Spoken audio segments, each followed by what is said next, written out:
Assalamualaikum warahmatullahi wabarakatuh. Hai Besti, kembali lagi bersama saya Sarwaita Nala Ramadhani. Jadi di sini saya sebagai MC yang akan berbincang-bincang pada dua narasumber yang ada di sebelah saya. Sebelumnya boleh perkenalkan. Hai teman-teman, perkenalkan nama saya Imaniar Alif Firdausya dari kelas 16. Halo teman-teman, perkenalkan nama saya Rizka Indonesia dari kelas 16. Nah, jadi kita di sini akan berbincang-bincang tentang P5, Proyek Penguatan Pelajar Pancasila yang bertema PKWU, Pengelolaan Bunga Rosella. Sebelumnya narasumber boleh persilakan untuk duduk. Terima kasih. Untuk pertanyaan yang pertama, kalau tidak salah P5 kemarin kalian mendapatkan tema KR, kearifan lokal. Terus sekarang mendapatkan tema PKWU di bagian pengelolaan bunga Rosella. Bagaimana reaksi atau perasaan kalian?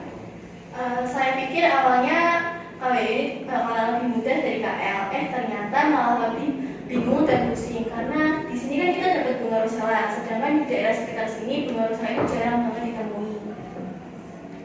Tadi kan kalian bilang bingung cari bunga Rosella di sekitar sini atau gimana? Bagian akan masalah tersebut, Jadi kita tuh penyelesaiannya tuh kita beli di online karena kalau di sini tuh ada tapi jarang terus langka. Terus kalau kita mau cari di sini nanti tuh kelamaan pas pengeringannya tuh, nanti kan kehabisan waktu buat itu pembuatan produknya. Jadi ya jadi kita diputuskan untuk beli online.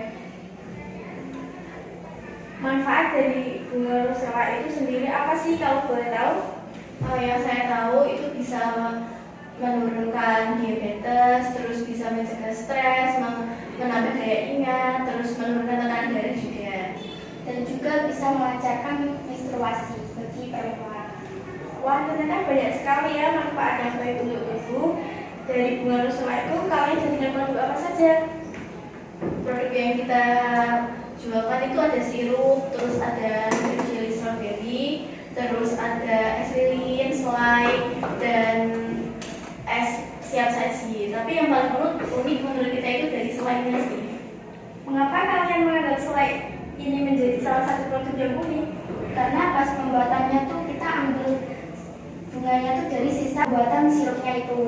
Jadi pas pembuatan sirup itu kita cuma membutuhkan warnanya dan barunya dari si bunga Rosella tersebut. Jadi jika bisa dipikir-pikir kalau bunga Rosella dibuang begitu saja kan sia-sia. Terus kita berpikir untuk membuat selai terus Yang ya bisa menghasilkan uang tambahan buat kita. Jadi ngirit ya Pak? Iya. Dari semua produk yang kalian jual ini, kira-kira berapa modal yang harus kalian siapkan? Dan dari mana kalian mendapatkan modal tersebut? Modal yang disiapkan itu sekitar 200 sampai 250. Dan modalnya itu ada yang sebagian dipinjami sekolah, sebagian pakai iuran, dan sebagian pakai uang kas. Tetapi kalau misalkan produk itu sudah terjual, kita harus kembalikan lagi. Terus berapa uang yang kalian dapatkan dari produk yang sudah terjual dan berapa keuntungan yang kalian dapatkan? Untuk produk semua yang terjual itu ada 348-an, dan keuntungannya yang kita dapatkan sekitar 150-an. Kira-kira kemarin yang terjual berapa produk dari sirup, jelly, selai, dan esnya? dari sirup itu sendiri ada 22 botol. Terus dari selainnya ada 8 page. Terus dari es lilinnya ada sekitar 30 biji. Dan jelinya itu ada yang 21. Terus setelah terjual berarti uang itu nantinya dikembalikan begitu. Kira-kira bahan apa saja yang digunakan untuk membuat produk-produk tersebut? Untuk sirupnya kita menggunakan Rosella sama gula. Terus jelinya ada nutri jelly, terus ada strawberry sebagai hiasan, ada bunga Rosella. Intinya semua produk itu menggunakan bunga Rosella dan gula sih yang paling banyak digunakan.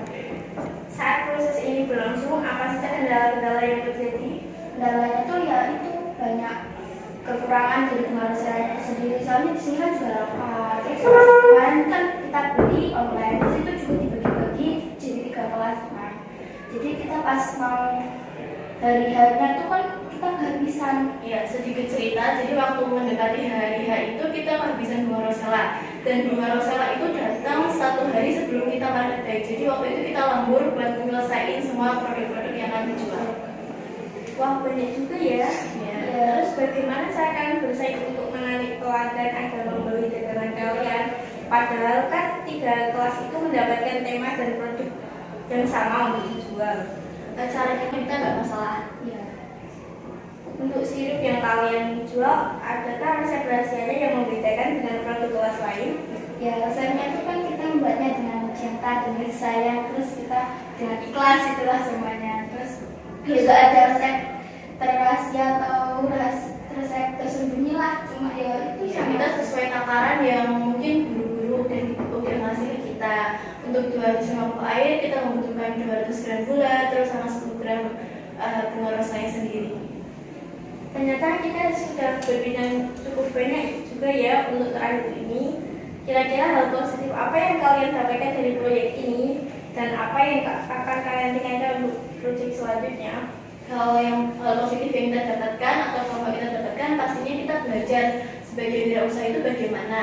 Terus kita juga mengetahui cara membuat sirup. Mungkin nanti di rumah kita bisa praktekkan. Terus manfaat-manfaat dari bunga rosalanya. Untuk apa yang harus kita tingkatkan, mungkin kita harus meningkatkan solidaritas sendiri karena kemarin-kemarin masih banyak dari anak-anak kelompok yang nggak ikut membuatnya. Terus mungkin nota-nota kecil dari belanja awal sampai akhir itu bisa kita simpan supaya waktu hitung-hitungan itu kita nggak bingung, karena kalau hitung-hitungnya selisih sedikit itu pasti dia bingung banget dari kita. Baiklah teman-teman, saya cukupkan dulu untuk bincang-bincang kali ini karena kemungkinan kalian sudah bosan juga. Terima kasih untuk teman-teman yang sudah menonton video ini sampai selesai. Terima kasih juga buat Kak Nala yang udah tanya-tanya seputar kegiatan kelima kami.